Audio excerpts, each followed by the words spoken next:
ते शामराव शनपड झांगडगुत्तेचं घर कुठे आहे? कहून काय काय माहिती त्याच्याशी? सोयरीक जमवायची तिथं, आपली पोरगी द्यायची त्याच्या घरी. तुम्हाला दुसरं पोरग नाही भेटलं का हो? कहून पोरात की खराबी का? खराबी? अहो पोराला नांद आहे. काय याचा नाद आहे? तुम्ही मला चांगले लोक वाटवले म्हणून सांगतो, पोराला बयायचा नांद आहे. अहो लग्नाच्या आधी पोराची एक दोन लपडे राहतेच. अहो कर्ज बिल आहे त्याच्यावर, बँकेनं घरावरचे पत्र काढून नेलते म्हणून सलाप टाकला ते आहे ना. चांगली गोष्ट आहे ना सलाप टाकला तर. अहो तुम्हाला समजू राहिली नाही, मला सोयरीक मोडाची आहे, म्हणजे जमू नका तुम्ही तिथं. पोरग एक नंबर आहे पण. पोराला काय पाहता, त्यानं जमीन भाड्यानं गेले. म्या 7-12 पाहिला, त्याच्या नावावर जमीन. तुम्हाला मायावर विश्वास आहे का कागदावर विश्वास आहे? अहो माणसं खोटं बोलते, कागदनी.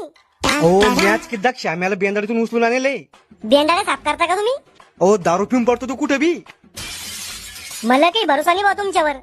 अहो मी जर खोटं बोलता असन तर माया मरेल बापाची शपथ. मावा एक बी शब्द जर चुकीचा निघला तर माया पायाची चप्पल काढा आणि तुमच्या तोंडात आणा. मला भरोसा नाही बसू राहिला तुमच्यावर. अहो मी तुमच्या बायकोच्या नवऱ्यासारखा आहे. हे भडव्या काय बोल राहिला तू? मस्ती आला का जास्त? अहो मी तुमचा शुभचिंतक आहे. पोरग जवळून पाहिल्याशिवाय कसा निर्णय घेऊ शकतो आम्ही?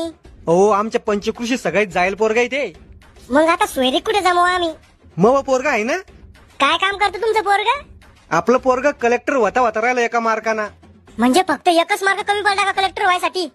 नाही एकच मार्क पडला त्याला परीक्षेत, पण गॅरंटी आहे आपली पुढच्या 60-70 वर्षामध्ये तो कलेक्टर होईन म्हणजे होईनच. वय किती तुमच्या पोराचं? तसा तो 36चा आहे पण दिसतो 21चा. मग पोरग थोडी ते माणूस देऊ. बाई तुम्ही एकदा पोरग पाहून तर घ्या. तुमच्या पोराचा 50% डाटा आटपला आणि 50% डाटा राहिला आता. म्हणजे तुमच्या पोराची आधी जिंदगी गेली, आधी राहिली, आता त्याचं लग्न नका करू, संन्यास घ्यायला हवा त्याला. बाई अजून एक पोरग आहे आपलं, चालन का? त्याचं वय काय? पोटातच येते त्याच्या मायच्या अजून. चालावं लय जायला दिसला मला ह्यो माणूस.